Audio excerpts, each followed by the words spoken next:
Today we are doing a new tutorial version of a new braided hairstyle called the box locks. So I am giving you a short version of it on how to do the box locks by only using Kanaka braiding hair. You're making a short faux lock and a box braid combined.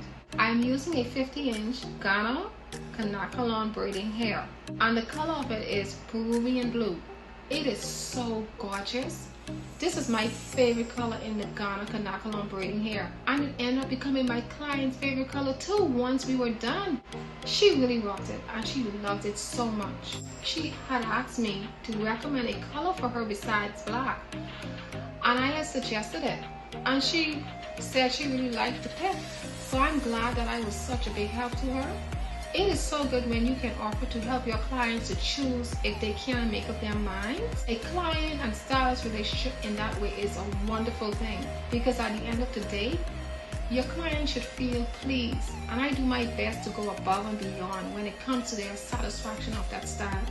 I like to ask questions as I go along to make sure that we are both on one accord before I am done. Some clients are so confident in the work that they will just sit and wait for the amazing results when you are finished. So to each his own. I will be showing you in this video where I've already started braiding and wrapping from the back of my client's hair. Her natural hair has already had some highlights, and I believe it really worked for her very well as a highlight with the Peruvian blue. You see me begin a regular box braid, braid down about 2 times with one of the Kanaka pieces of hair that was not braided. I'd separate a small to medium sized piece of it, depending on the faux lock size that my client wants. So we are doing a medium sized faux lock today. I took a medium sized piece from the bottom of the Kanaka hair that was not yet braided, as you see in the video. Put it to the side with a hair clip out of my way, continuing to braid a few ways down again with my box braid. I stopped so far, whereas I would like to end my faux lock. Next, I would retrieve the hair that I put away much earlier and begin to wrap back up the braid about 4 to 5 times around and back down again in order to form my faux lock. Once I come to the end of my faux locks, you can sometimes end up with a shorter piece of the Kanaka hair due to the wrapping of the braid. So if that should happen, as you would see here, I would just take away or collect another piece a little smaller than the first piece that I had separated off the not braided Kanaka hair, and continue to wrap around that braided area for further support or security. But if you use a longer Kanaka hair like a 60-inch or maybe a 70-inch, you won't have to extend your wrappings because you will have good length of the hair left to braid down and begin your box braiding process again. Because your faux lock has ended, you just pick back up with a firm grip to begin your box braiding process. Then you would braid down from that point on about 2 to 3 times and begin feeding in small pieces or whatever size Kanaka braid pieces that your client prefers, like the size of it, whatever size you want that box braid to be, whether it's small, medium or large, then you would add in those pieces in order to achieve that size. You can go ahead and add in or extend as much pieces of the hair that you like, just like doing your knotless braids. Even your braiding parts can be done in the same way. And this style is so light, I just love it.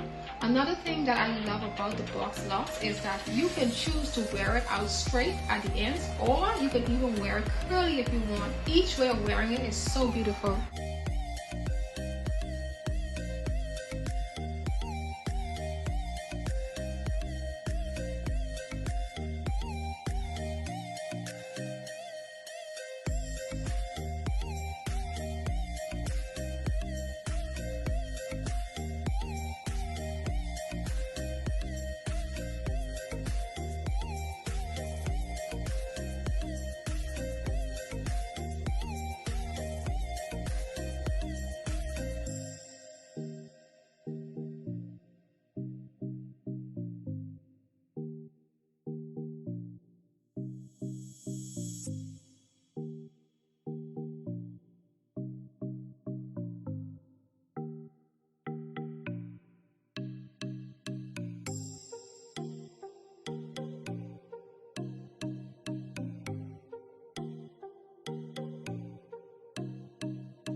Thank you for watching Beauty Campus. Please like, share, comment, and subscribe if you want to see more unique videos, because that is what we do here, and it's free and to deliver. The sky is definitely the limit for us.